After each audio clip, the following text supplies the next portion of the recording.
अब आगे बढ़ेंगे, अगली खबर का रुख करेंगे। अवैध मदरसों पर एक्शन से जमीयत उलेमाए हिंद के महासचिव महमूद मदनी भड़क गए हैं। मदनी ने अवैध मदरसों पर एक्शन को लेकर सरकार को खुली धमकी दे डाली है और कहा है कि सरकार दुश्मनी पर उतरी तो लड़ाई जिंदगी मौत की होगी, यानी जिंदगी और मौत से तुलना कर दी और बीच का कोई रास्ता नहीं है। यह पहली दफा नहीं है जब अवैध मदरसों पर कार्रवाई को लेकर मौलाना इस तरह से तिलमिला रहे हैं। इससे पहले भी योगी सरकार के एक्शन का विरोध ये कर चुके हैं। योगी सरकार ने श्रावस्ती, बहराइच, सिद्धार्थनगर, महाराजगंज, पीलीभीत, बलरामपुर और लखीमपुर खीरी में अवैध रूप से संचालित मदरसों पर कार्रवाई की है। यूपी में 16,000 से ज्यादा मदरसे मान्यता प्राप्त हैं। बाकी जितने भी मदरसे हैं वो सभी अवैध हैं जिनके खिलाफ कार्रवाई हो रही है। सवाल यह है कि मौलाना क्यों भड़के हुए हैं और जिंदगी और मौत की लड़ाई की बात क्यों कर रहे हैं। आइए पहले आपको सुनाते हैं मौलाना महमूद मदनी का वो बयान।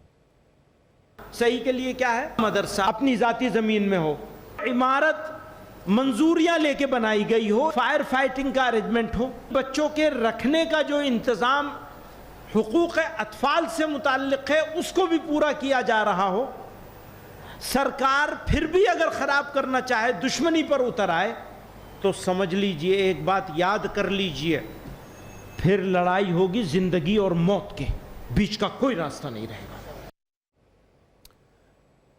इसी पर और जानकारी देने के लिए संतोष हमारे साथ लाइव जुड़ चुके हैं। जरा विस्तार से आप समझाइए, इस तरीके के बयान को किस लिहाज से देखा जाए और जो भड़काऊ बयानबाजी की श्रेणी में इसको नहीं डाला जाए तो क्या किया जाए। और ऐसे बयान दिए जाते हैं वो भी भीड़ के सामने, जिंदगी और मौत की बात कही जाती है। पूरे घटनाक्रम को आराम से विस्तार से समझाइए।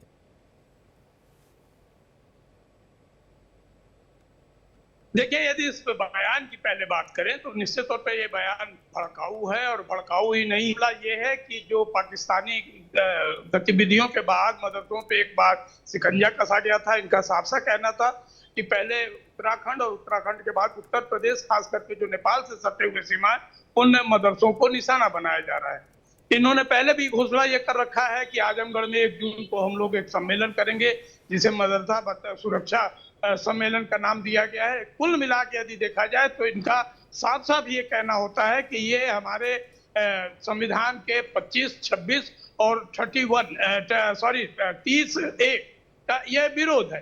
तो समझा जा सकता है कि ये बयान जो है वो भड़काऊ पहले भी दिया करते थे, अब भी दिया करते हैं, और ये कहा जा सकता है कि उनके ऊपर यदि कार्रवाई हो तो ये भी असंभव नहीं है और ये भी गलत शायद नहीं होगा।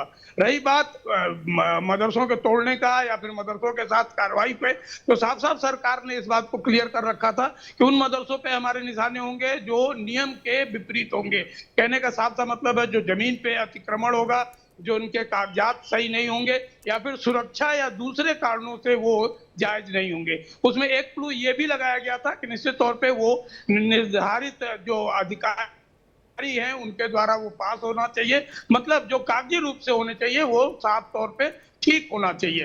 इन सबों के बावजूद मदनी का ये बोलना, इस ढंग का बयान देना, 1 जून को आजमगढ़ में एक बड़ी सभा का आयोजन करना, ये साफ साफ खुला चैलेंज है, ये बदजुबानी है। और देखना अब ये है कि सरकार उनके ऊपर किस तरह से एक्शन लेती है और अगला कदम सरकार का क्या होगा। जी बिल्कुल, और साफ तौर पर ये पहली बार नहीं है, इस तरीके के बयान जो हैं वो पहले भी दिए जाते हैं। संतोष जी, बहुत बहुत शुक्रिया जिस तरीके से पूरी जानकारी को आपने हमारे साथ साझा किया।